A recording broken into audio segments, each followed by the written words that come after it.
Hello friends, good morning to all of you. आज है 13 जुलाई और 13 जुलाई के सारे इंपॉर्टेंट करंट अफेयर्स हम लोग देखने वाले हैं विथ मैप एंड जीएस के फैक्ट्स। तो चलिए देखते हैं। सबसे पहले बीएचयू के एंट्रेंस पे आधारित ये पूरे एक साल का इंपॉर्टेंट करंट अफेयर्स का पीडीएफ दोनों भाषा में उपलब्ध है।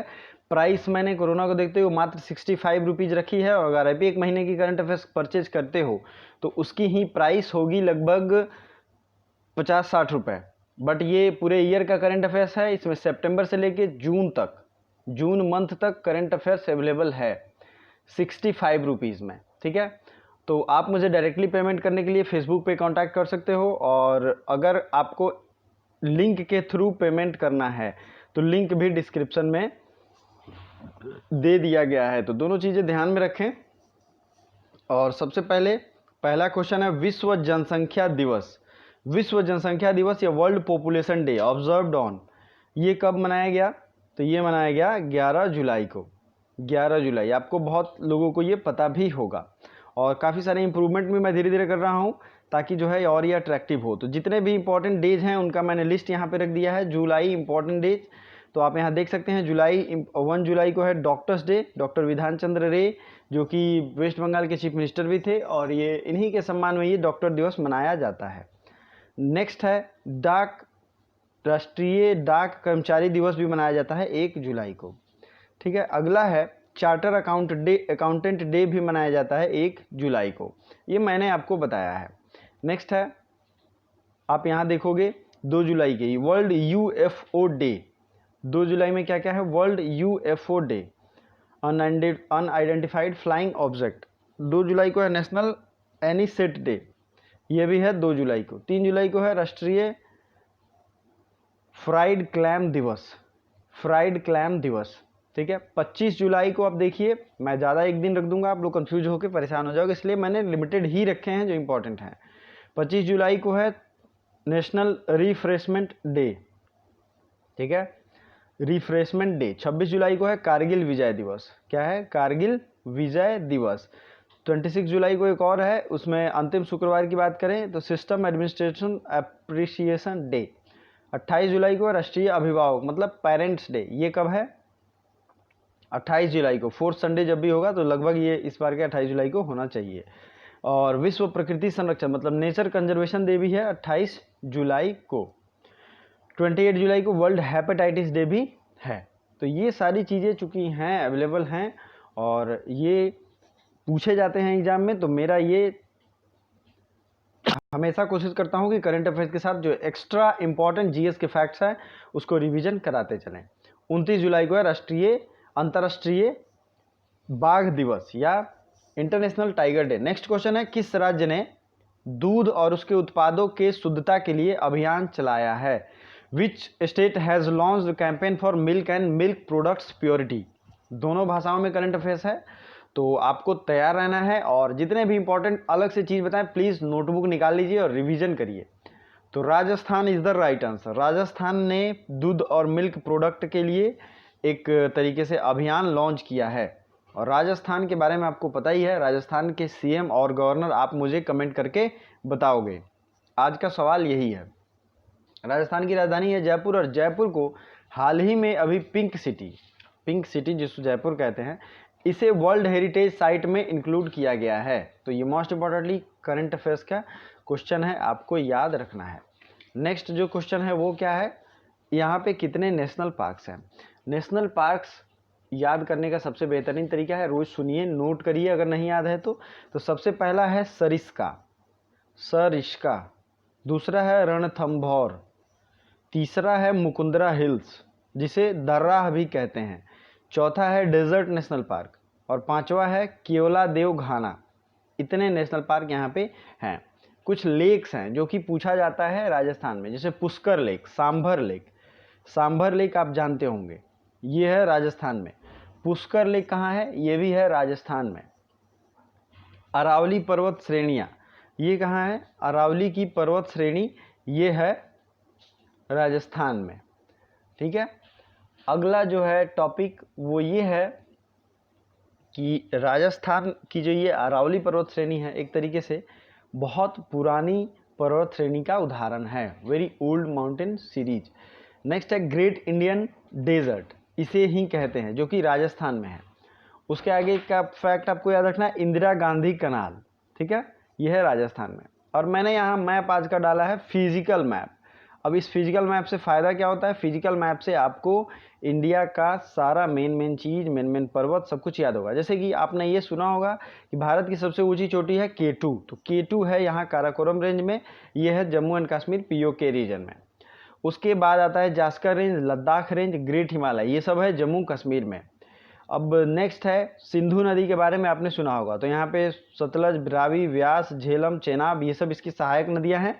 प्लीज़ रिवाइजन करते चलिए जिन लोगों को बहुत ज़्यादा परेशानी होती है। Kutch of run of Kutch होता है, कच्छ जो है ये कहाँ है, गुजरात में। और इसी में अगर बात करेंगे तो कुल गल्फ ऑफ कच्छ भी है, और नीचे वाले यहाँ पे है गल्फ ऑफ खंभात, मतलब खंभात की खाड़ी, ठीक है। आगे आते हैं, जो पूरे वेस्टर्न कोस्ट हैं उनको दो भागों में बांटते हैं, मालाबार कोस्ट और कोंकण कोस्ट। इसको कहते हैं कोंकण कोस्ट और इसको मालाबार कोस्ट। ये पूरा है कोरोमंडल कोस्ट, मतलब ईस्ट साइड में, और इसके ऊपर है नॉर्दर्न सरकार, ठीक है, ईस्टर्न घाट को। मोस्ट इंपॉर्टेंटली जितने भी नदियां हैं सबको आपको याद होना चाहिए। भारत की सबसे बड़ी लेक चिल्का लेक है, यहाँ पे आप देख सकते हैं। ये है बे ऑफ बंगाल, ये है सुंदरबन, और इधर के जितने भी रेंज हैं आपको ध्यान रखने चाहिए। तो अगर ये वीडियो आपको अच्छा लगता है, बहुत हेल्पफुल है और आप इससे खुश होते हैं, तो आपको जितने भी सोशल नेटवर्किंग साइट्स हैं, जो भी प्लेटफॉर्म है, वहाँ पे शेयर ज़रूर करना चाहिए, चाहे व्हाट्सएप है, फेसबुक है, टेलीग्राम है, कहीं भी। और इसकी PDF के लिए आप व्हाट्सएप, टेलीग्राम, जो भी ग्रुप आप ज्वाइन कर सकते हैं, ज़रूर से ज़रूर ज्वाइन करें, बहुत ज़्यादा बेनिफिट मिलेगा। सोशल मीडिया के थ्रू इसे शेयर ज़रूर करें। चलिए आगे बढ़ते हैं। दक्षिण पूर्व एशिया में खसरा और रूबेला दोनों को समाप्त करने वाले पहले देश में कौन है? First country to eradicate measles and rubella, तो ये है मालदीव एवं नेपाल, मालदीव एवं श्रीलंका, मालदीव एवं थाईलैंड, श्रीलंका एवं नेपाल। तो आपको इसका राइट आंसर पता चल गया होगा, मालदीव एवं श्रीलंका। श्रीलंका की राजधानी है, क्या राजधानी है? श्री जवर्धनपुर कोट्टे, ये है कमर्शियल कैपिटल। और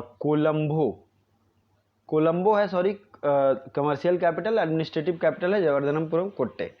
श्रीलंका के हाल ही में एक तरीके से जो PM बनाए गए हैं वो कौन से हैं?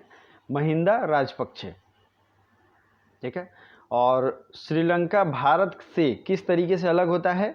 तो दो खाड़ी या दो स्ट्रेट, एक स्ट्रेट है पाक स्ट्रेट, जरूर याद रखिएगा, मैंने मैप में भी दिखाया है। और दूसरा जो है मन्नार की खाड़ी, इन दोनों से श्रीलंका हमारे से अलग होता है।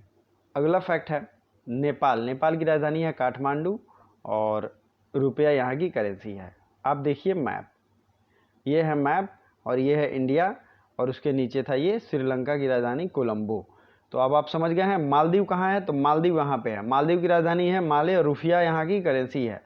ये रहा मालदीव और ये रहा श्रीलंका। इसने मीजल्स और रूबेला आपको पता होगा, तो इन दोनों के अब वैक्सीन उपलब्ध है और इस वैक्सीन से इन्हें इरेडिकेट किया जा सकता है। इंडिया में भी लगभग ये अच्छे स्तर पे पहुंच चुका है इसका इरेडिकेशन प्रोग्राम। तो मीजल्स, हिंदी में कहते हैं खसरा, और रूबेला, ये दो बीमारी को मालदीव और श्रीलंका दोनों ने इरेडिकेट कर दिया है, ठीक है। मालदीव भी अब इस कैटेगरी में आ गया है।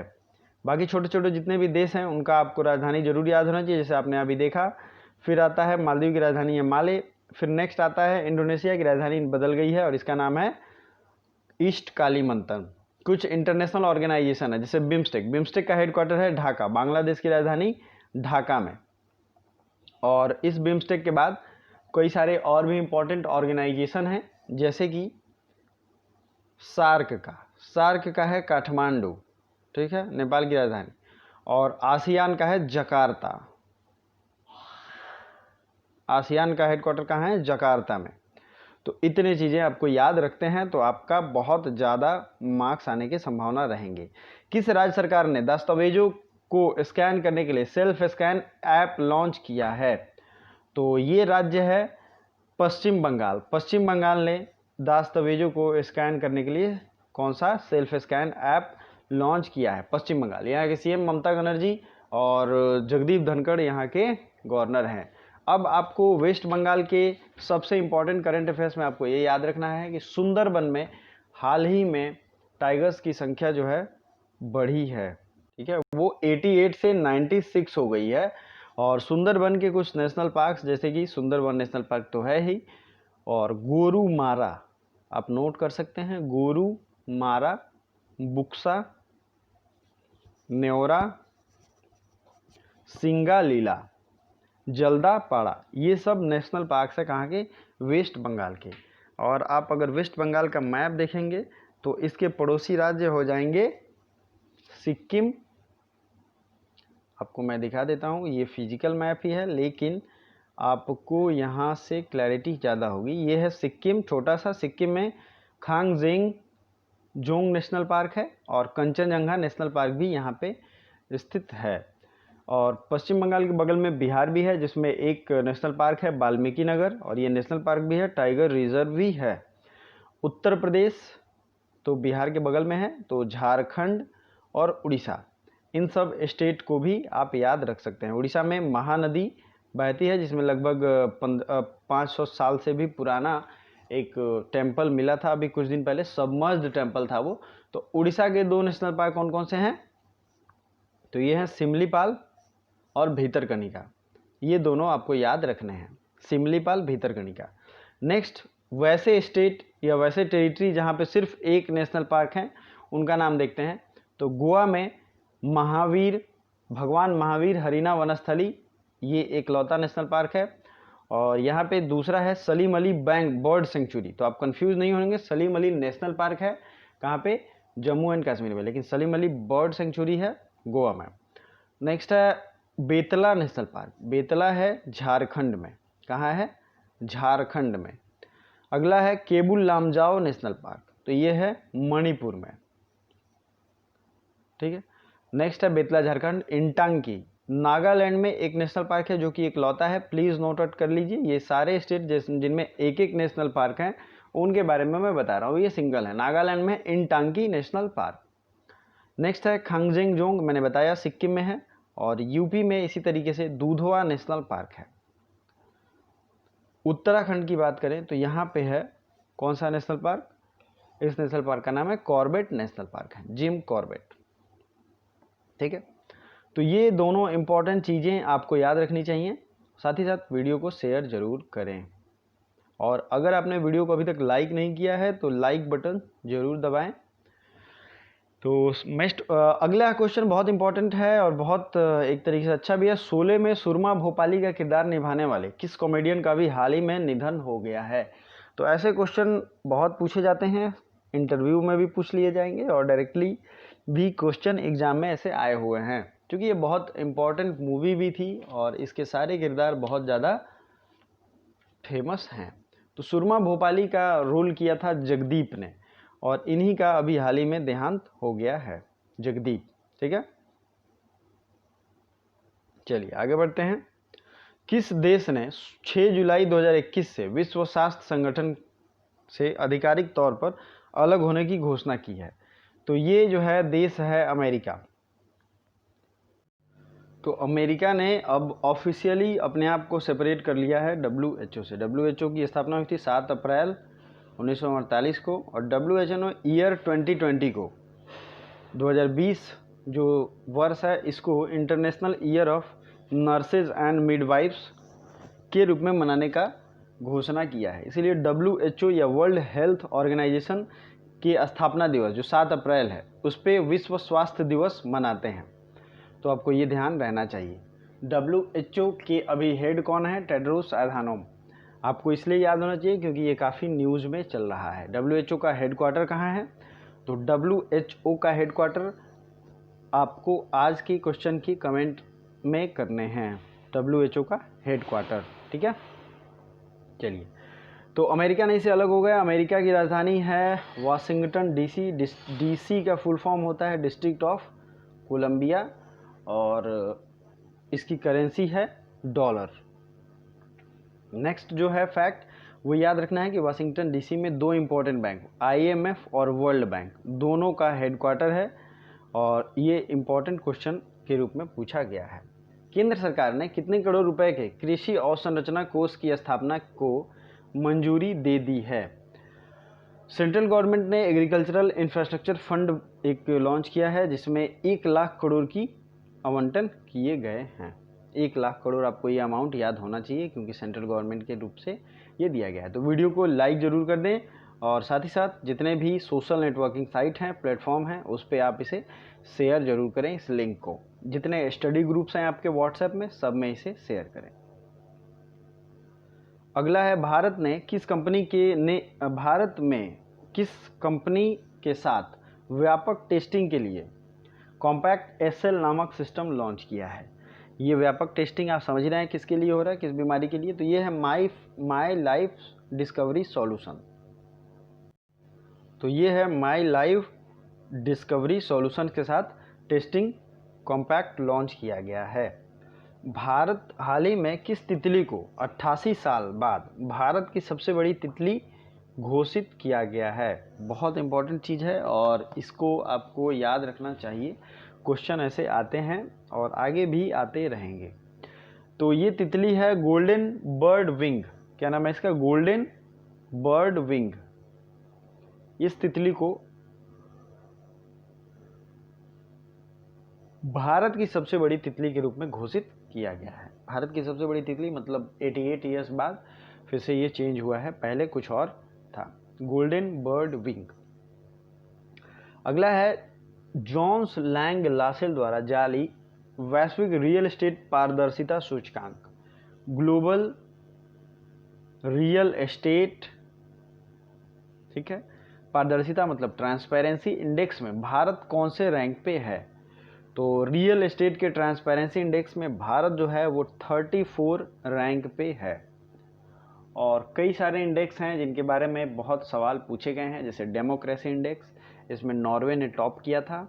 और अभी रिसेंट में कॉम्पिटिटिवनेस इंडेक्स भी जारी किया गया था, इसमें 43 रैंक पे इंडिया था। तो इस रैंक में आपको याद रखना है, जोन्स लैंग लासेल द्वारा जारी वैश्विक real estate global real estate transparency index में इंडिया का रैंक है 34। इंडिया का रैंक है 34। चलिए आगे बढ़ते हैं। 8 जुलाई को किस राज्य ने राइतु ददिनोत्सवम अथवा किसान दिवस के रूप में मनाया है? तो ये उस भाषा में इसका अलग नाम है किसान दिवस, लेकिन ये 8 जुलाई को आंध्र प्रदेश में। तो आपसे जो क्वेश्चन पूछा जाएगा वो राइतु ददिनोत्सवम मनाया गया है, आंध्र प्रदेश। ठीक है, आगे आते हैं। क्लाइमेट एक्शन पर आयोजित वर्चुअल मंत्री स्तरीय सम्मेलन के चौथे संस्करण में भारत का प्रतिनिधित्व किसने किया? तो क्लाइमेट एक्शन का वर्चुअल मीटिंग हुआ था और इस पे जो है चौथा संस्करण मतलब 4th इसका ये मीटिंग था। इससे हमारे तरफ से प्रकाश जावड़ेकर जो हमारे इन्वायरमेंट मिनिस्टर हैं, उन्होंने इसे लीड किया। अब कुछ आपको ये याद रखना है, जो मिनिस्ट्री हैं और जो मिनिस्टर हैं, जैसे कि नरेंद्र सिंह तोमर, डॉक्टर हर्षवर्धन ये स्वास्थ्य मंत्री हैं, रमेश पोखरियाल निशंक ये HRD मिनिस्टर हैं जो कि बार बार रेगुलेशन जारी करते रहते हैं। और इसके अलावा जो भी मिनिस्टर हैं, जैसे कि हमारे प्राइम मिनिस्टर के अंदर में क्या क्या मिनिस्ट्री होती है, जैसे स्पेस का जो मॉड्यूल होता है और अर्थ मिनिस्ट्री, ये लगभग कि इनके इम्पॉर्टेंट चीज़ें जो हैं वो PM के अंतर्गत होती हैं। तो ये सब आपको ध्यान रखना है कौन कौन से इंपॉर्टेंट मिनिस्टर है। अगला क्वेश्चन है, झारखंड में स्थित भारतीय कृषि अनुसंधान संस्थान के नए प्रशासनिक और शैक्षणिक भवन का नाम किसके ऊपर रखा जाएगा? तो झारखंड में जो नए प्रशासनिक भवन होंगे कृषि अनुसंधान संस्थान के, वो श्यामा प्रसाद मुखर्जी के नाम पे रखा जाएगा। झारखंड की राजधानी है रांची और यहाँ के CM और गवर्नर का नाम आप जानते होंगे। किस राज्य ने निजी क्षेत्र के 75% नौकरी और स्थानीय लोगों के लिए आरक्षित करने का अध्यादेश जारी कर दिया है? तो हरियाणा राज्य ने अपने यहाँ जितनी भी नौकरियां वो देंगे उसमें 75% अपने लोगों को देंगे, मतलब जो स्थानीय लोग होंगे उनके लिए अध्यादेश इन्होंने पारित कर दिया है। ठीक है, हरियाणा ने। इंस्टाग्राम पर सबसे ज़्यादा कमाने वाला सेलिब्रिटी कौन बन गया है? तो ये हैं इवान जॉनसन। इवान जॉनसन जो है इंस्टाग्राम पर सबसे ज़्यादा अर्निंग सेलिब्रिटी, ये इवान जॉनसन हैं। नेक्स्ट है यूनियन बैंक ऑफ इंडिया के वर्तमान एमडी एंड सीईओ, तो ये बन गए हैं राजकिरण राय। ये यूनियन बैंक ऑफ इंडिया के वर्तमान सीईओ और एमडी हैं। अगला क्वेश्चन, किस देश के प्रधानमंत्री एम दुगुन कुलबली का निधन हो गया है? तो ये आइवरी कोस्ट है। आइवरी कोस्ट के पीएम का निधन हो गया है। आज के लिए आपको कमेंट बॉक्स में जिस क्वेश्चन को कमेंट करना है, WHO का हेड क्वार्टर कहाँ है? वेरी इजी क्वेश्चन, मैंने सारे हेड क्वार्टर्स को पढ़ा दिए हैं, ज्योग्राफी के प्लेलिस्ट में आपको मिल जाएगा। तो WHO का हेड क्वार्टर जहाँ भी है आपको कमेंट बॉक्स में कमेंट करना है, साथ ही साथ अपने क्वेरीज भी कमेंट कर सकते हैं। Thank you so much.